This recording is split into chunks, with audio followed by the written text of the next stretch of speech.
নমস্কাৰ আজি 25 ফেব্ৰুৱাৰী অসমৰ লগতে ভাৰতৰ বিভিন্ন প্ৰান্তৰ পৰা ৰাতিপুৱাৰ কেইবাটাও খবৰ আহি পৰিছে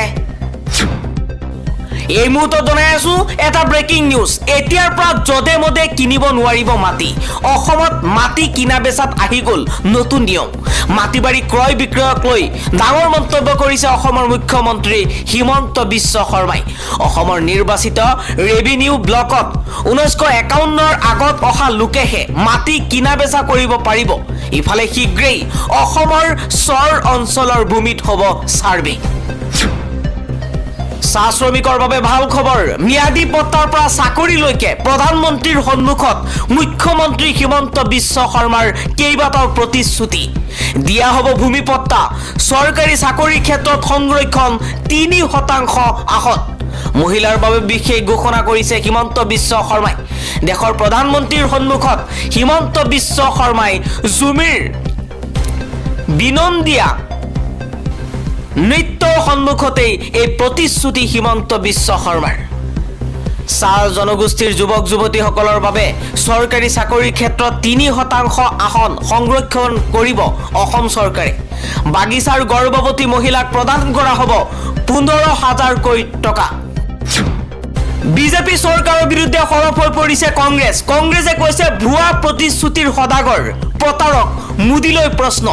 স্মাৰ্ট সিটি বনোৱাৰ প্ৰতিশ্ৰুতি দি কিয় ঠগিলে গুৱাহাটীবাসী মোদীক প্ৰশ্ন কৰিছে কংগ্ৰেছে বছৰি 2 কোটি চাকৰি দিম বুলি কিয় ঠগিলে শিক্ষিত যুৱক যুৱতী নৰেন্দ্ৰ মোদীয়ে 100 দিনৰ ভিতৰত অসমৰ 6 জনগোষ্ঠীৰ জনজাতিকৰণ কৰিম বুলি কোৱা কথা কিয় এতিয়ালৈকে কাৰ্যকৰী নহল প্ৰশ্ন কৰিছে ভূপেন কুমাৰ বৰাই মুখ্যমন্ত্ৰীলৈ প্ৰশ্ন মুখ্যমন্ত্ৰীৰ পত্নীয়ে ইখনৰ পিছত সিখন চাহ বাগিচা কিনি আছে ইটোৰ পিছত সিটো টিভি চেনেল কিনি আছে ৰিজৰ্ট বনাই আছে ব্যক্তিগত বিদ্যালয় খুলি আছে এই ধন ক'ৰ পৰা আহিছে তদন্ত হ'বনে প্ৰধানমন্ত্ৰী মোদীক প্ৰশ্ন কৰিছে কংগ্ৰেছে মোদী ডাঙৰীয়া এক্সপ্ৰেছ হাইৱে বনোৱাৰ প্ৰতিশ্ৰুতি কলৈ গ'ল অসমে বিচাৰিছে আপোনাৰ পৰা উত্তৰ মোদীলৈ প্ৰশ্ন কৰিছে কংগ্ৰেছে অসমৰ মুখ্যমন্ত্ৰীৰ পত্নীয়ে বঙৰাত 29 বিঘা আৰু কলিয়াবৰত 106 বিঘা কৃষকৰ ভূমি বেআইনীভাৱে নিজৰ কৰি লৈছে আপুনি মুখ্যমন্ত্ৰীৰ পত্নীৰ ওপৰত পদক্ষেপ ল'বনে প্ৰধানমন্ত্ৰী মোদী ডাঙৰীয়া কা বিৰোধী আন্দোলনত আপুনি 5 গৰাকীকৈ অসমীয়া তেজাল যুৱকৰ তেজেৰে ৰাজপথ ৰাঙলি কৰিছিল সেই শ্বহীদ পৰিয়ালৰ ওচৰত আঁঠুকাঢ়ি ক্ষমা বিচাৰিবনে প্ৰধানমন্ত্ৰী মোদী ডাঙৰীয়া দেশৰ 10% ধনী ব্যক্তিৰ হাতত আছে দেশৰ 80% সম্পত্তি মোদী চৰকাৰৰ অন্তিম বাজেটত দুখীয়াৰ জেব কাটি পুঁজিপতিক ৰেহাই দিলে দুখীয়া মানুহে কি অপমান কৰিলে মোদী ডাঙৰীয়া আপোনাৰ প্ৰধানমন্ত্ৰী মোদী ডাঙৰীয়া সকলোৰে বেংক একাউণ্টত 15 লাখকৈ টকা কেতিয়া আহিব 2014 মেত বাংলাদেশীয়ে তালি টোপোলা বান্ধিব বুলি কোৱা মোদী ডাঙৰীয়াক সুধিব বিচাৰিছো অবৈধ বাংলাদেশী খেলাৰ পৰিৱৰ্তে কা আনিব বিচাৰি বাংলাদেশী কিয় বৰপিৰা পাৰি দিব বিচাৰিছে উত্তৰ দিয়ক মোদী ডাঙৰীয়া এডভান্টেজ অসমৰ নামত অসমৰ সহজ সৰল জনতাৰ কোটি কোটি টকা খৰচ কৰি কেৱল পুঁজিপতিক কিয় ধনী কৰিলে মোদী ডাঙৰীয়া ব্ৰহ্মপুত্ৰ খননৰ প্ৰতিশ্ৰুতি দি কিয় ঠগিলে অসমবাসীক প্ৰশ্নৰ উত্তৰ লাগে মোদীৰ অসম প্ৰৱেশত ৰাজনৈতিক ধুমুহা দিল্লীত সংবাদমেল যোগে বিজেপিক তুলাদুনা 7জন কংগ্ৰেছ নেতাৰ সংবাদমেলৰ দুৰ্নীতি ভূমি বেদখল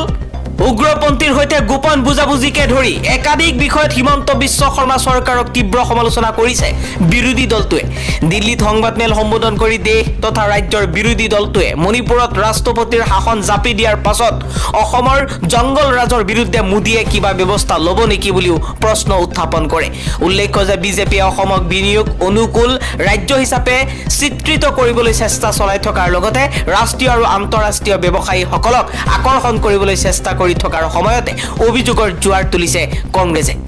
কংগ্ৰেছৰ সাংসদ গৌৰৱ গগৈয়ে মুখ্যমন্ত্ৰী হিমন্ত বিশ্ব শৰ্মাৰ পৰিয়ালৰ বিৰুদ্ধে বৃহৎ অভিযোগ উত্থাপন কৰিছে তেওঁ এই প্ৰশ্ন উত্থাপন কৰে যে হিমন্ত বিশ্ব শৰ্মাৰ পত্নীৰ মালিকানাধীন বাণী গ্ৰীণ ৰিজৰ্ট সংৰক্ষিত হাতী কৰিডৰত নিৰ্মাণ কৰা হৈছে। তেওঁ প্ৰশ্ন কৰে হিমন্ত বিশ্ব শৰ্মাৰ পত্নীয়ে হাতী কৰিডৰত বাণী গ্ৰীণ ৰিজৰ্ট চলাই আছে, ইয়াৰ বাবে অনুমতি লৈছেনে? যদি নাই তেন্তে এই ক্ষেত্ৰত মোদীয়ে কিবা ব্যৱস্থা ল'বনে? গগৈয়ে লগতে কয় প্ৰধানমন্ত্ৰী মোদীয়ে কয় না খাউংগা না খানি দুংগা, কিন্তু অসমত মুখ্যমন্ত্ৰীৰ পৰিয়ালে প্ৰতিখন জিলাতে মাটি দখল কৰিছে। তেওঁ আৰু অভিযোগ কৰে যে হিমন্ত বিশ্ব শৰ্মা আৰু বিজেপি নেতা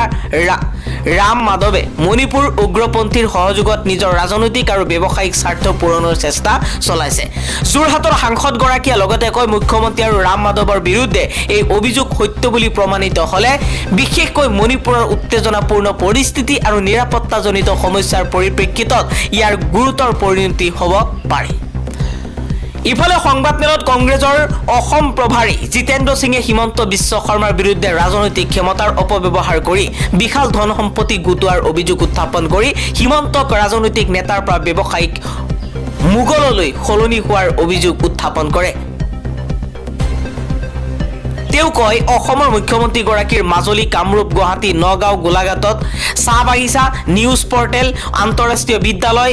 মেকডনাল্ডছৰ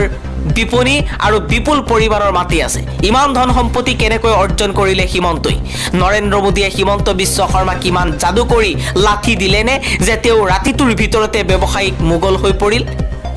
সিয়ে আৰু প্ৰশ্ন উত্থাপন কৰে যে সততে বিৰোধী নেতাক লক্ষ্য কৰি লোৱা ইডি আৰু CBIৰ দৰে তদন্তকাৰী সংস্থাই বিজেপিৰ ভিতৰত এই অনিয়মৰ তদন্ত কৰিব পাৰিবনে নাই?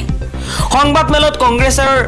কংগ্ৰেছে লগতে অভিযোগ কৰে যে বিজেপিয়ে অসমৰ চাহ বাগিচা উদ্যোগক ধ্বংস কৰাৰ চেষ্টা চলাইছে, যিটো কেৱল ৰাজ্যৰ অৰ্থনীতিৰ মেৰুদণ্ডই নহয় সাংস্কৃতিৰ পৰিচয়।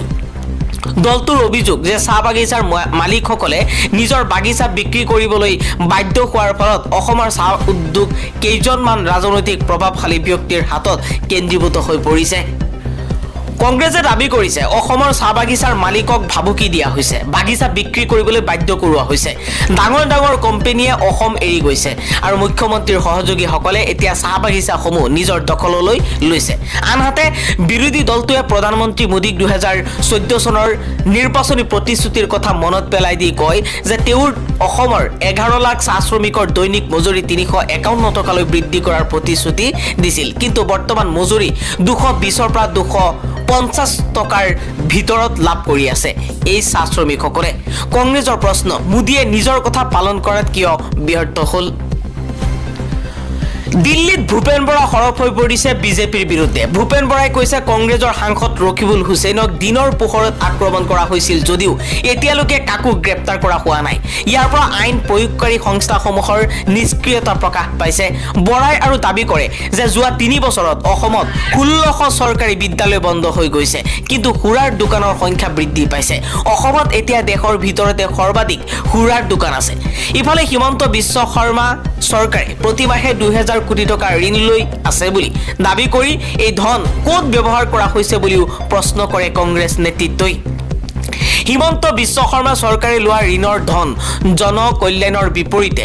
ব্যক্তিগত বিলাসিতাৰ বাবেহে ব্যয় কৰা হৈছে বুলিও বিস্ফোৰক অভিযোগ কংগ্ৰেছৰ। ৰাজ্যৰ প্ৰধান বিৰোধী দলটোৱে লগতে কয় যে বিজেপিয়ে অবৈধ খননৰ অনুমতি দিছে। কংগ্ৰেছৰ দাবী, যদিও সমগ্ৰ ভাৰতবৰ্ষত ৰেড হোল মাইনিং নিষিদ্ধ কৰা হৈছে, অসমত অবাধ চলি আছে। অসমত এই অবৈধ খনন অভিযান কোনে চলাই আছে? ইয়াৰ লগত মুখ্যমন্ত্ৰীৰ সহায়ক জড়িত নেকি? ইয়াৰ পৰা তেওঁৰ কেবিনেট মন্ত্ৰীসকল লাভৱান হৈছে নেকি? তাক লৈ প্ৰশ্ন কৰিছে কংগ্ৰেছে।